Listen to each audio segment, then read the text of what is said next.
Okay, so here is your question related to the module. Now in this case, you need to make this drawing using all of the commands which you have learned so far.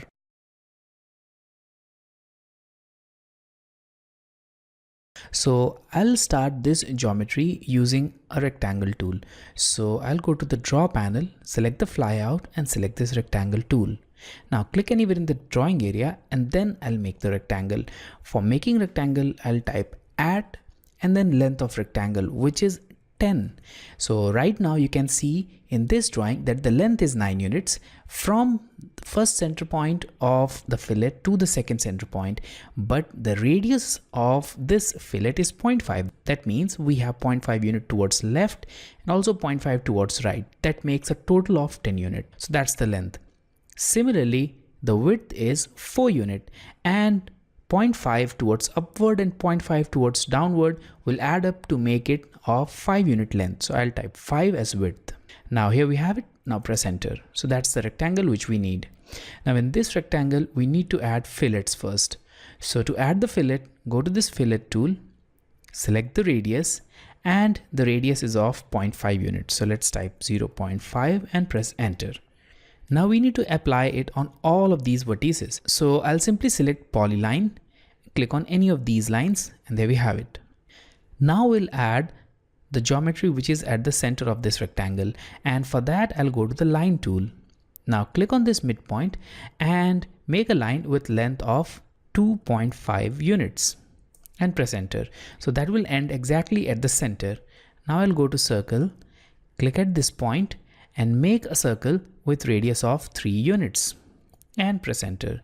Press enter again, go to the same point and make another circle with radius of 1.6 and press enter. Now we don't need this line.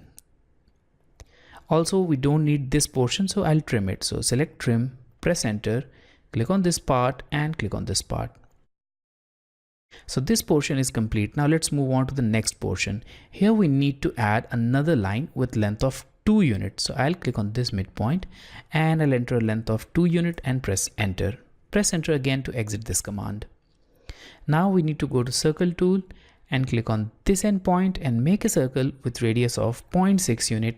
Press enter again, and this time again go to the same point and make another circle with radius of 1 unit and press enter. Now we need to make a circle which is tangent on this circle and tangent on this line. So I'll go to the flyout, select tangent radius, and I'll click at this point, then at this point, and enter a radius of 1 unit and press enter. There we have it. Now we need to trim it. So I'll go to trim tool, press enter, click on this point, and there we have it. Now we can make a mirror image. So I'll go to mirror, select this portion, press enter, click on this midpoint and click on this center, press enter again. So now we don't need this part. Also, we don't need this portion. So I'll go to trim tool, press enter and remove this portion. Now we need to make a mirror image of this on this side. So I'll select it all, go to mirror tool, click on the center of this circle and midpoint of this horizontal line and simply press enter. There we have it, the mirror image. Now we need to add a final detail and we can add it by removing these two parts. So I'll go to trim, press enter, remove this portion and remove this portion and press enter. So that's the final drawing which we were required to make.